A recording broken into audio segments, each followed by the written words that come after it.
ओम शांति। 28 जुलाई 2021 बाबा के महावाक्य। मीठे बच्चे, यह पुरुषोत्तम बनने का संगम युग है। इसमें कोई भी पाप कर्म नहीं करना है। प्रश्न: संगम पर तुम बच्चे सबसे बड़ा पुण्य कौन सा करते हो? उत्तर: स्वयं को बाप के हवाले कर देना, अर्थात संपूर्ण स्वाहा हो जाना। यह है सबसे बड़ा पुण्य। अभी तुम ममत्व मिटाते हो, बाल बच्चे घर बार सबको भूलते हो। यही तुम्हारा व्रत है। आप मुए, मर गई दुनिया। अभी तुम विकारी संबंधों से मुक्त होते हो। गीत। जले न क्यों परवाना। ओम शांति। यह सब भक्ति मार्ग में बाप की महिमा करते हैं। यह है परवानों की क्षमा के लिए महिमा। जबकि बाप आए हैं तो क्यों न जीते जी उनके बन जाए। जीते जी कहाँ ही उनको जाता है जो एडॉप्ट करते हैं। पहले तुम आसुरी परिवार के थे, अब तुम ईश्वरीय परिवार के बने हो। जीते जी ईश्वर ने आकर तुमको एडॉप्ट किया है, जिसको फिर शरणागति कहा जाता है। गाते हैं ना, शरण पड़ी मैं तेरे। अब प्रभु की शरण तब पड़े जबकि वह आए, अपनी ताकत दिखाए, जलवा दिखाए। वही सर्वशक्तिमान है ना। बरोबर उनमें कशिश भी है ना। सब कुछ छुड़ा देते हैं। बरोबर जो बाप के बच्चे और बच्चियां बनते हैं, वह आसुरी संप्रदाय के संबंध से तंग हो जाते हैं। कहते हैं, बाबा कब यह संबंध छूटेंगे? यहाँ यह पुराना संबंध भुलाना पड़ता है। आत्मा जब देह से अलग हो जाती है तो बंधन खलास हो जाते हैं। इस समय तुम जानते हो सबके लिए मौत है, और यह जो बंधन है यह सब है विकारी। अब बच्चे निर्विकारी संबंध चाहते हैं। निर्विकारी संबंध में थे, फिर विकारी संबंध में पड़े, फिर हमारा निर्विकारी संबंध होगा। यह बातें और किसकी बुद्धि में नहीं होती। बच्चे जानते हैं हम आसुरी बंधन से मुक्त होने का पुरुषार्थ कर रहे हैं। एक बाप से योग रखा जाता है। उस तरफ है एक रावण, इस तरफ है एक राम। यह बातें दुनिया नहीं जानती। कहते भी है राम राज्य चाहिए, परंतु सारी दुनिया रावण राज्य में है। यह कोई समझते नहीं है। राम राज्य में तो पवित्रता, सुख, शांति थी। वह अब नहीं है, परंतु जो कहते हैं उसको महसूस नहीं करते हैं। गाया भी जाता है, यह आत्माएं सब सीताएं हैं। एक सीता की बात नहीं, न एक अर्जुन की, न एक द्रौपदी की बात है। यह तो अनेकों की बात है। दृष्टांत एक का देते हैं। तुमको भी कहा जाता है तुम सब अर्जुन मिसल हो। तुम कहेंगे अर्जुन तो यह भागीरथ हो गया। बाप कहते हैं मैं साधारण बूढ़े तन का यह रथ लेता हूँ। उन्होंने फिर चित्रों में घोड़ा गाड़ी दिखाया है। इसको अज्ञान कहा जाता है। बच्चे समझते हैं यह शास्त्र आदि जो भी हैं सब भक्ति मार्ग के हैं। यह बातें कोई समझ ना सके जब तक 7 रोज समझने का कोर्स न ले। भक्ति अलग है। ज्ञान, भक्ति और वैराग्य कहते हैं। वास्तव में सन्यासियों का वैराग्य कोई सच्चा नहीं है। वह तो जंगल में जाकर फिर आए शहरों में निवास कर बड़े बड़े मकान आदि बनाते हैं। सिर्फ कहते हैं हमने घर बार छोड़ा है। तुम्हारा है सारी पुरानी दुनिया से वैराग्य। यथार्थ बात यह है, वह है हद की बात, इसलिए उनको हठयोग, हद का वैराग्य कहा जाता है। तुम बच्चे जानते हो यह पुरानी दुनिया अब खत्म होनी है, इसलिए जरूर इससे वैराग्य आना चाहिए। बुद्धि भी कहती है नया घर बनता है तो पुराने को तोड़ा जाता है। तुम जानते हो अभी तैयारी हो रही है। कलयुग के बाद फिर सतयुग जरूर आएगा। अभी यह है पुरुषोत्तम संगम युग। पुरुषोत्तम मास भी होता है। तुम्हारा है पुरुषोत्तम युग। पुरुषोत्तम मास में दान पुण्य आदि करते हैं। तुम इस पुरुषोत्तम युग में सर्वस्व स्वाहा कर लेते हो। जानते हो यह सारी दुनिया ही स्वाहा होनी है, तो सारी दुनिया का सर्वस्व स्वाहा होने के पहले हम अपने को क्यों न स्वाहा करें। इसका तुमको कितना न पुण्य मिलेगा। वह है हद का पुरुषोत्तम मास। यह तो बेहद की बात है। पुरुषोत्तम मास में बहुत कथाएं सुनते हैं, व्रत नियम रखते हैं। तुम्हारा तो बड़ा भारी व्रत है। तुम्हारे भल बाल बच्चे घर बार आदि सब हैं, परंतु दिल से ममत्व मिट गया है। आप मुए मर गई दुनिया। तुम जानते हो यह सब खत्म हो जाएंगे। हम बाप के बने हैं पुरुषोत्तम बनने के लिए। सर्व पुरुषों में अर्थात मनुष्यों में उत्तम पुरुष यह लक्ष्मी नारायण सामने खड़े हैं। इनसे उत्तम कोई भी मनुष्य हो नहीं सकता। लक्ष्मी नारायण विश्व के मालिक थे। तुम आए हो ऐसे पुरुषोत्तम बनने। सभी मनुष्य मात्र सद्गति को पाते हैं। मनुष्यों की आत्मा पुरुषोत्तम बन जाती है तो फिर उनके रहने का स्थान भी ऐसा उत्तम होना चाहिए। जैसे प्रेसिडेंट सबसे ऊंच पद पर हैं, तो उनको रहने के लिए राष्ट्रपति भवन मिला है। कितना बड़ा महल, बगीचा आदि है। यह हुई यहाँ की बात। राम राज्य को तो तुम जानते हो। तुम सतयुगी पुरुषोत्तम बनते हो, फिर यह कलयुगी पुरुषोत्तम रहेंगे नहीं। तुम सतयुगी पुरुषोत्तम बनने के लिए पुरुषार्थ कर रहे हो। तुम जानते हो हमारे महल कैसे बने हुए होंगे। कल रामराज्य होगा। तुम रामराज्य में पुरुषोत्तम होंगे। तुम चैलेंज करते हो कि हम रावण राज्य को बदल राम राज्य स्थापन करेंगे।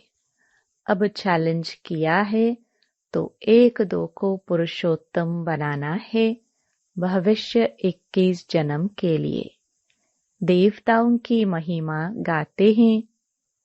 सर्वगुण संपन्न अहिंसा परमो देवी देवता धर्म तुम जानते हो और कोई मनुष्य नहीं जानते।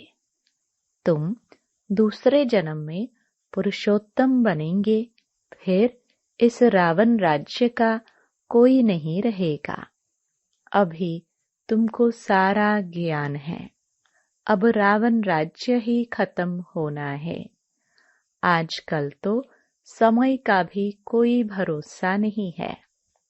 अकाले मृत्यु हो जाती है, अथवा किसकी दुश्मनी हुई तो उड़ा देते हैं। तुमको तो कोई उड़ा ना सके। तुम अविनाशी पुरुषोत्तम हो। यह है विनाशी, सो भी रावण राज्य में। इनको तुम्हारे दैवी राज्य का पता ही नहीं है। तुम जानते हो हम अपना दैवी स्वराज्य स्थापन कर रहे हैं श्रीमत पर। जिनकी पूजा होती है वह जरूर अच्छा कर्तव्य करके गए हैं, यह तुम जानते हो। देखो जगदम्बा की कितनी पूजा है। अब यह है ज्ञान ज्ञानेश्वरी। तुम जगदम्बा की बच्चियां हो, ज्ञान ज्ञानेश्वरी और राज राजेश्वरी। दोनों में उत्तम कौन? ज्ञान ज्ञानेश्वरी के पास जाकर अनेक प्रकार की मनोकामनाएं सुनाते हैं, अनेक चीजें मांगते हैं। जगदम्बा के मंदिर और लक्ष्मी नारायण के मंदिर में बहुत फर्क है। जगदम्बा का मंदिर बहुत छोटा है। छोटी जगह में भीड़ मनुष्य पसंद करते हैं। श्रीनाथ के मंदिर में भी बहुत भीड़ होती है। कपड़े का सोटा लगाते रहते हैं हटाने के लिए। कलकत्ते में काली का मंदिर कितना छोटा है। अंदर बहुत तेल और पानी रहता है। अंदर बड़ी खबरदारी से जाना पड़ता है। बहुत भीड़ रहती है। लक्ष्मी नारायण का मंदिर तो बहुत बड़ा होता है।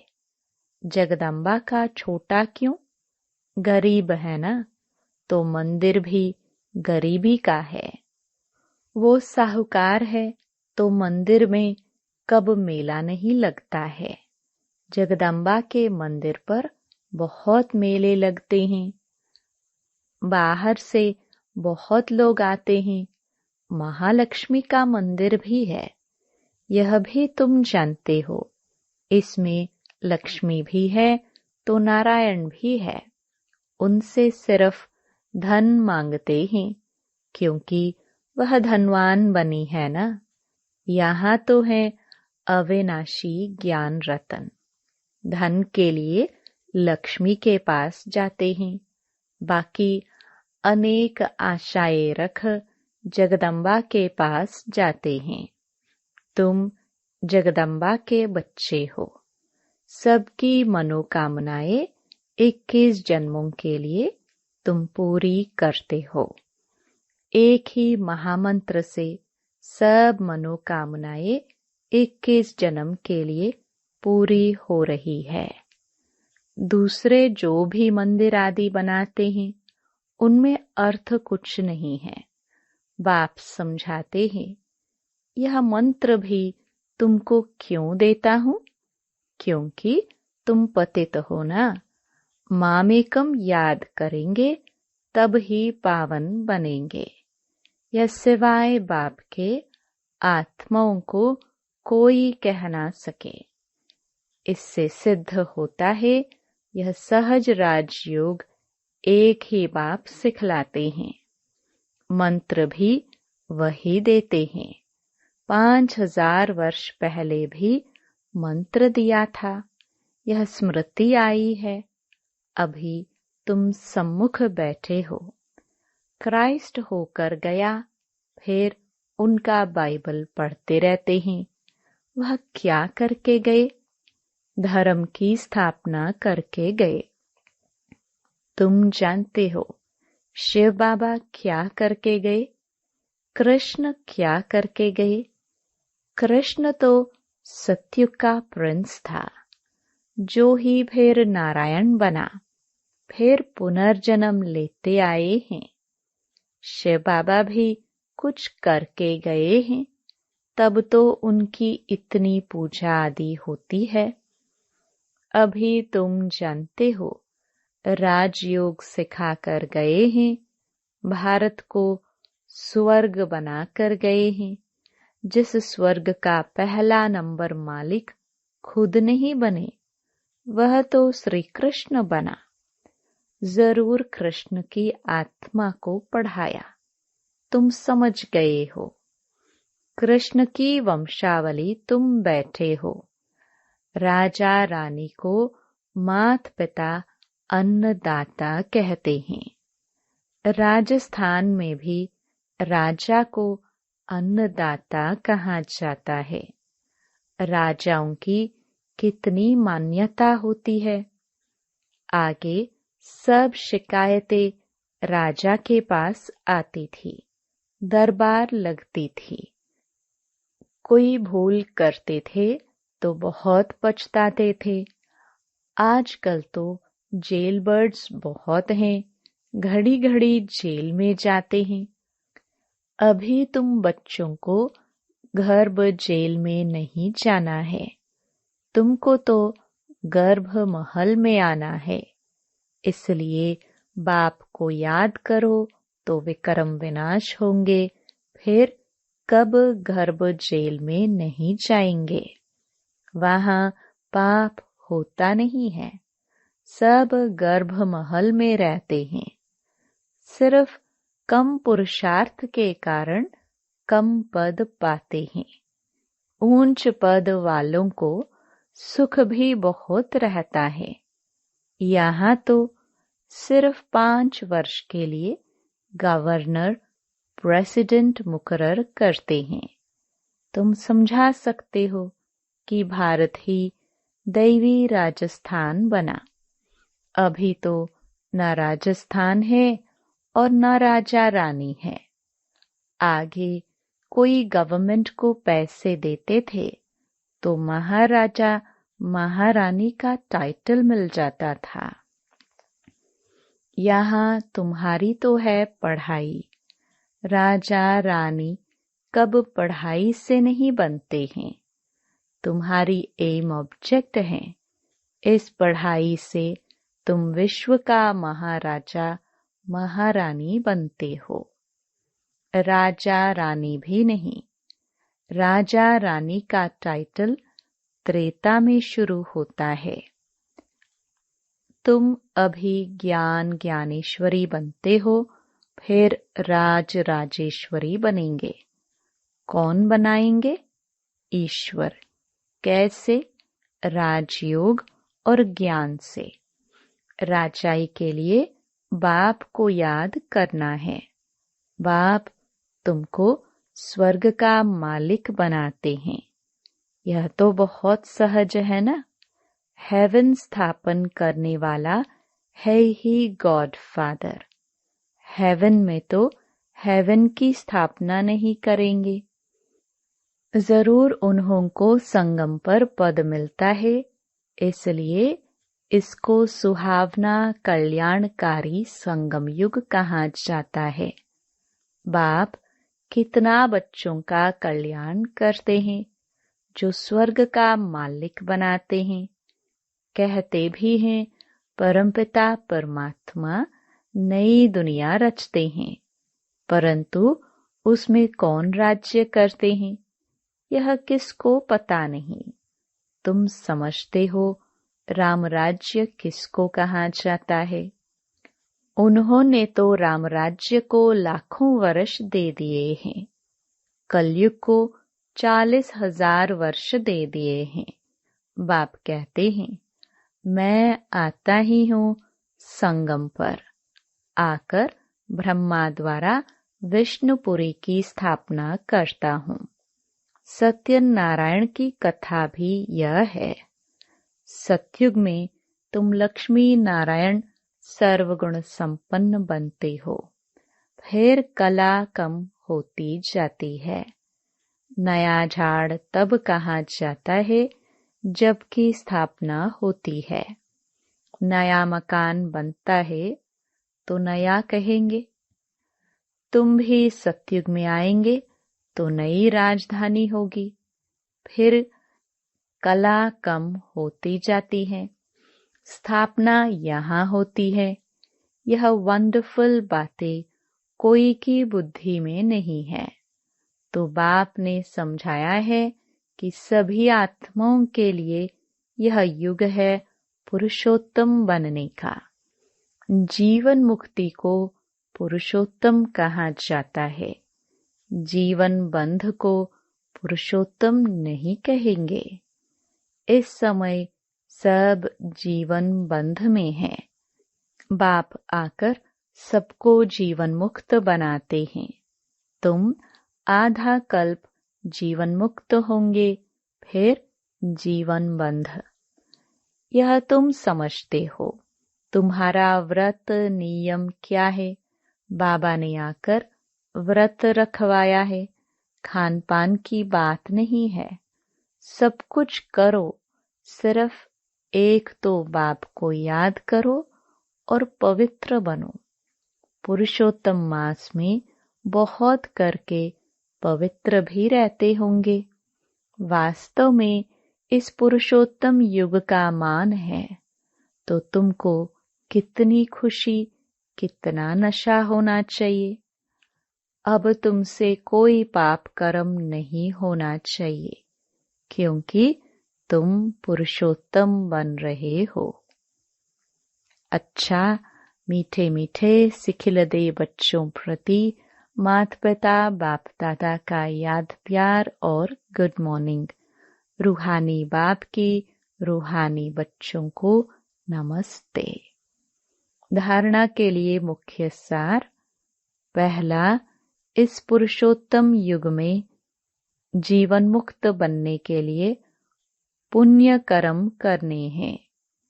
पवित्र जरूर रहना है। घर बार आदि सब होते दिल से ममत्व मिटा देना है। दूसरा, श्रीमत पर अपने तन मन धन से दैवी राज्य स्थापन करना है। पुरुषोत्तम बनाने की सेवा करनी है। वरदान।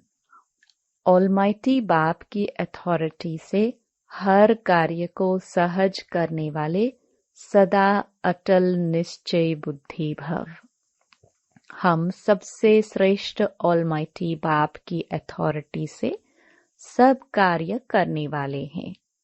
यह इतना अटल निश्चय हो जो कोई टाल ना सके।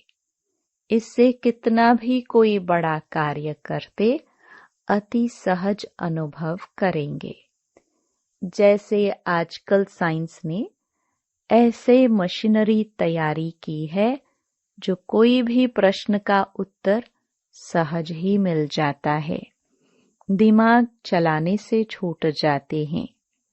ऐसे ऑलमाइटी अथॉरिटी को सामने रखेंगे तो सब प्रश्नों का उत्तर सहज मिल जाएगा और सहज मार्ग की अनुभूति होगी।